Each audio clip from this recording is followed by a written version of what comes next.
Gora Diop donne le coup d'envoi pour retrouver ses anciens coéquipiers. Montpellier reçoit le Nantes Métropole Futsal pour la suite de cette 10e journée de D1 de futsal. Objectif pour Montpellier, raccrocher le wagon des playoffs. Et ben on vous salue si vous nous regardez, si vous êtes dans un bar, si vous êtes avec les copains devant la télé. On vous salue les amis. Et puis si vous êtes tranquillement, pépère, solo à la maison, et ben on est avec vous également. Et on va admirer cette contre-attaque montpelliéraine parce que derrière il y a Mohamed Diaoun. Oh oui, la précision de Mohamed Diaoun qui va venir marquer ce premier but de cette rencontre. Il était rentré il y a quelques instants, Mohamed Diaoun. Il n'a pas de soutien, Mouja Soukouna. Là, il est sans solution. C'est un petit peu paradoxal de voir ça. Il y a Daniel Alvarez. Derrière. Oh, il est rentré ce ballon. Oui, il est rentré. Et alors là, est-ce que c'est le but de l'année?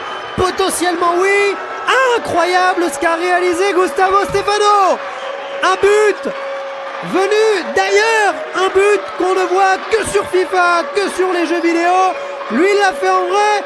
Gustavo.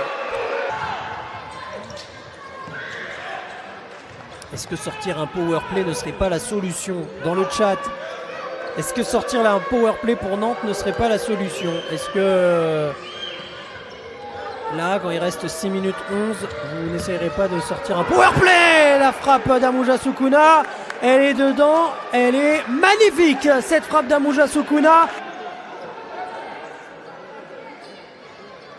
Les 3 minutes 35 restantes dans cette rencontre. Joey Mingolo pour désormais Steve Bendali. C'est repris par Gustavo Stefano. Attention qu'il en a déjà mis un tout à l'heure. Oh, il va mettre un doublé. Il a mis un doublé. Il a vraiment mis un doublé. C'est incroyable. Un doublé d'un gardien dans un match de futsal. C'est rarissime pour ne pas dire que ça n'arrive jamais. Mais oui, ce soir, Gustavo Stefano va inscrire un doublé du gardien montpelliérain. Gustavo Stefano, et Montpellier reprend ses 2 buts d'avance.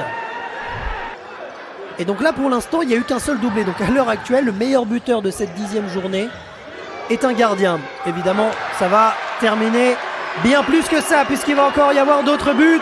À l'image de ce 4e but, Montpellier va sans doute s'imposer. Ce n'est pas terminé, mais Amine Guédoura va venir marquer le 4e but et ainsi donner encore plus un avantage à Montpellier. Oui. Ce sera presque terminé, le buzzer qui n'a pas retenti. Pour finalement voir Montpellier s'imposer. Et s'imposer avec la manière. 4 buts à 1, un match contrôlé.